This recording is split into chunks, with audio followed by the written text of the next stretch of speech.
warahmatullahi wabarakatuh. Bersama saya Adrian Danawadi dari program studi Pendidikan Geografi, Fakultas Keguruan dan Ilmu Pendidikan, Universitas Lambung Mangkurat. Kali ini saya akan menjelaskan mengenai materi pembelajaran, yaitu pengertian, penginderaan jauh, dan SIG. Apa saja sih SIG itu? Dan penginderaan jauh? Mari simak materi tersebut.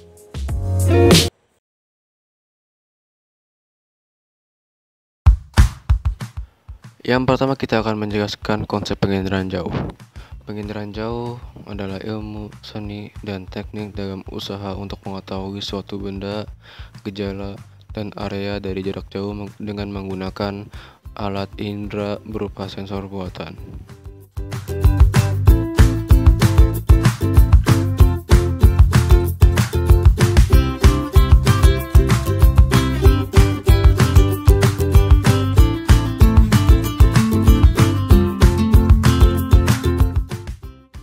Di sini ada dua jenis komponen penginderaan jauh. Komponen-komponen dalam penginderaan jauh merupakan serangkaian objek yang saling berkaitan dan bekerja sama secara terkoordinasi dalam melakukan penginderaan. Kalian tahu tidak apa saja komponen-komponennya? Yang pertama adalah sumber tenaga berupa matahari. Dan yang kedua ada atmosfer atau lapisan udara. Lapisan udara terdiri dari jenis gas seperti O2, CO2, hidrogen, dan helium. Molekul-molekul gas yang terdapat di dalam atmosfer tersebut dapat merayap dan memantul dan melewatkan radiasi elektromagnetik.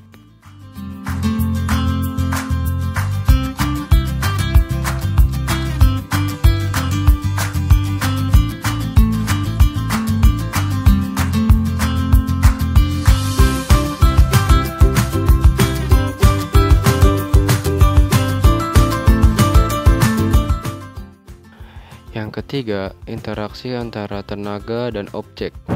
Interaksi antara tenaga dan objek dapat dilihat dari rona yang dihasilkan oleh foto udara. Tiap-tiap objek memiliki karakteristik yang berbeda-beda dalam memantulkan atau memancarkan tenaga sensor tersebut. Objek yang memiliki daya pantul tinggi akan terlihat cerah pada citra. Sedangkan objek yang daya pantulnya rendah akan terlihat gelap pada citra. Nah, ini berikut adalah interaksi antara tenaga dan objek.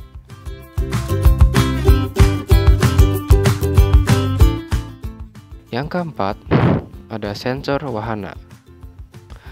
Wahana sensor merupakan alat pemantau yang dipasang pada wahana baik pesawat udara maupun satelit. Wahana adalah kendaraan atau media yang digunakan untuk membawa sensor guna mendapatkan indera raja. Komponen yang kelima ada perolehan data. Data yang diperoleh dari penginderaan jauh ada dua jenis, sebagai berikut. Yang pertama ada data manual yang dibantu dengan alat stereoskop. Dan data yang kedua ada data digital yang diterapkan pada komputer.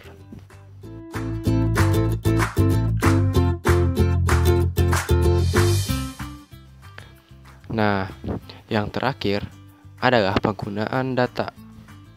Penggunaan data merupakan komponen yang paling penting dalam sistem penginderaan jauh, karena penggunaan data yaitu orang atau lembaga yang memanfaatkan hasil indera raja tadi.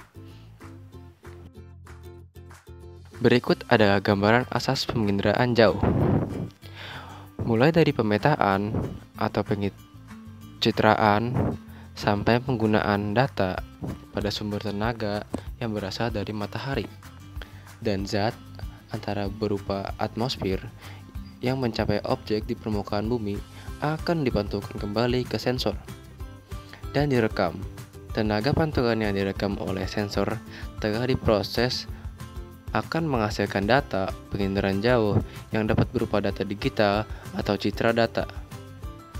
Data penginderaan jauh diinterpretasi menjadi informasi dan akhirnya dapat dimanfaatkan oleh penggunanya.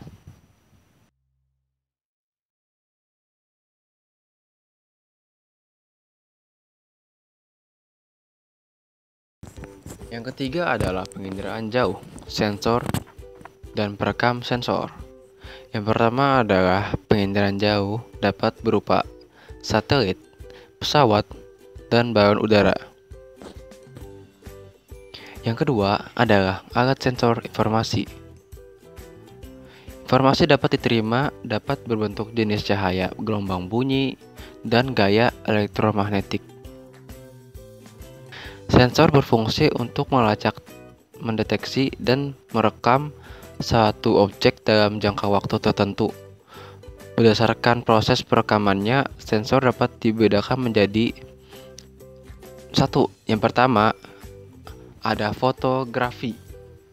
Proses perekaman berlangsung seperti pada kamera foto atau melalui proses kimiawi tenaga elektromagnetik yang diterima, direkam, dan emulsi film kemudian diproses dan menghasilkan foto. Yang kedua, sensor elektromagnetik yang didapatkan dapat memotret data visual dari layar atau film perekam khusus. Yang ketiga, alat-alat perlengkapan sensor interaksi antara tenaga dan objek oleh sensor melalui alat gravimeter, magnetometer, sonar, mikrofon, serta kamera. Yang keempat, jenis-jenis citra penginderaan jauh. Citra adalah gambar hasil perekaman suatu objek. Citra biasanya berupa gambar pada foto yang didapat dengan cara optik elektro dan optik mekanik atau elektronik. Yang kedua, citra foto. Citra foto adalah gambar yang dihasilkan dengan menggunakan sensor kamera citra foto.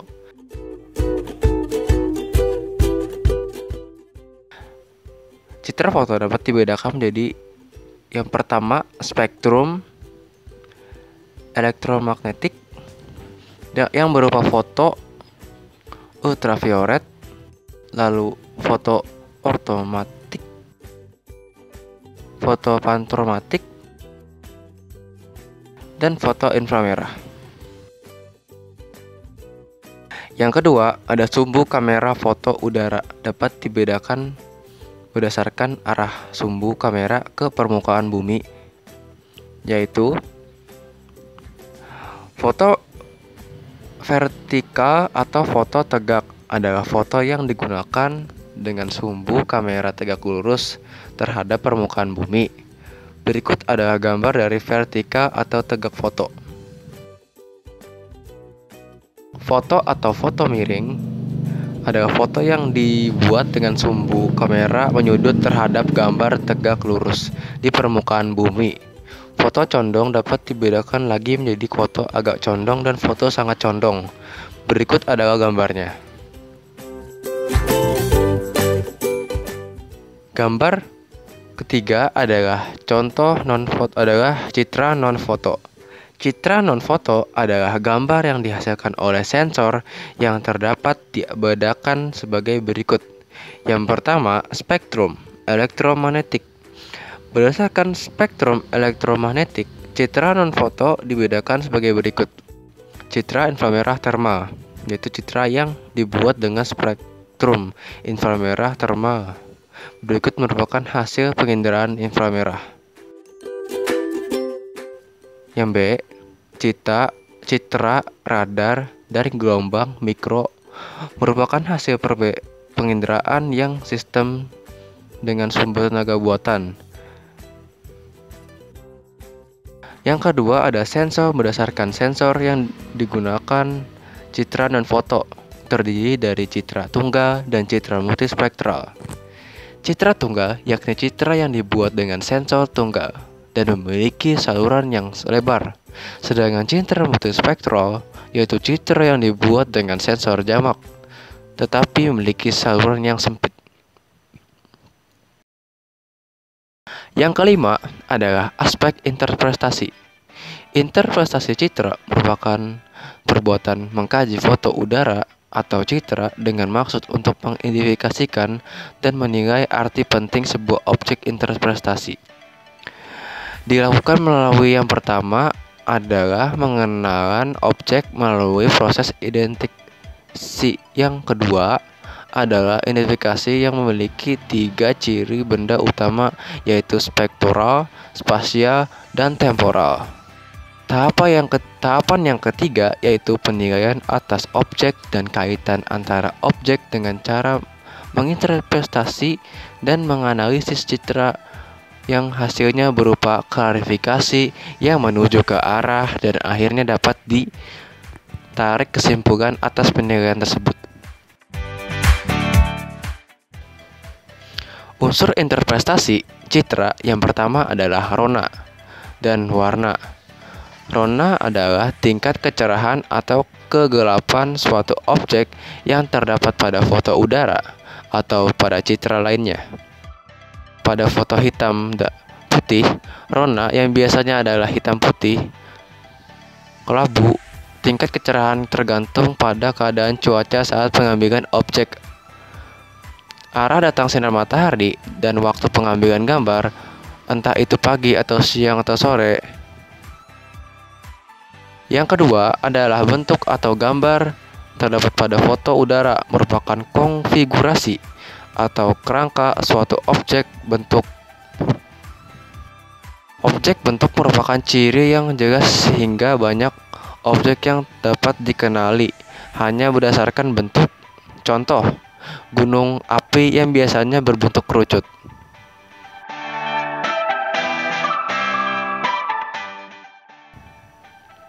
Yang ketiga, ada ukuran. Ukuran merupakan ciri objek berupa jarak luas, tinggi, lereng, dan volume. Contohnya, ukuran lapangan sepak bola dijadikan berbentuk sepersegi 4 dan ukuran sekitar 80 meter sampai 100 meter. Yang keempat, ada tekstur. Tekstur adalah frekuensi rona pada citra disebut sebagai pengulangan pada rona kelompok objek yang terlalu kecil untuk dibedakan secara individual. Contohnya, ada pohon yang bertekstur kasar, lahan kosong yang bertekstur halus, dan kumpulan pohon tebu yang bertekstur sedang.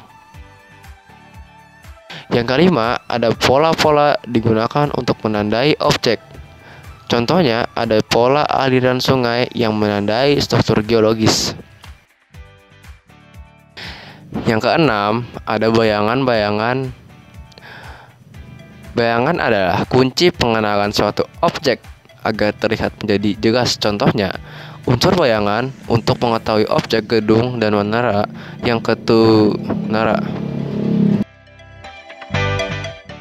Yang ketujuh adalah situs. Situs adalah ketertarikan letak suatu objek dengan objek di sekitarnya. Contohnya, pemukiman yang umumnya ditandai dengan bentuk pemanjang pada daerah pinggiran sungai.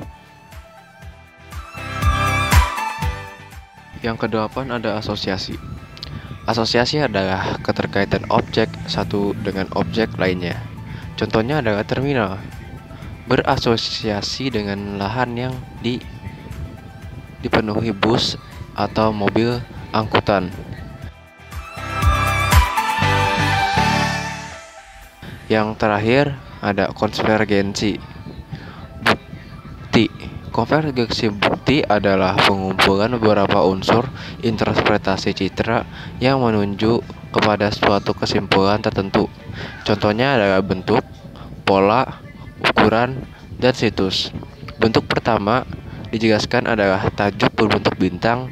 Dapat disimpulkan tajuk berbentuk bintang tadi adalah kelapa sawit, enau, nipah, dan sagu. Pola yang dimaksud sini adalah pola tidak teratur, maka dapat disimpulkan hal tersebut adalah nipah, enau, dan sagu. Kemudian pada ukuran di sini dijelaskan ukuran adalah tinggi lebih dari 10 meter, yang disimpulkan adalah enau. Dan yang terakhir, unsur interpretasi citranya adalah situs-situs yang dimaksud sini adalah situs air payau, maka dapat disimpulkan situs tersebut adalah sagu. Maka konvergensi bukti dapat beberapa unsur interpretasi citra ini adalah sagu. Yang keenam ada manfaat dan keunggulan. Penginderaan jauh yang pertama yaitu bidang kelautan dengan manfaat pengamanan pasang surut air laut dan gelombang laut.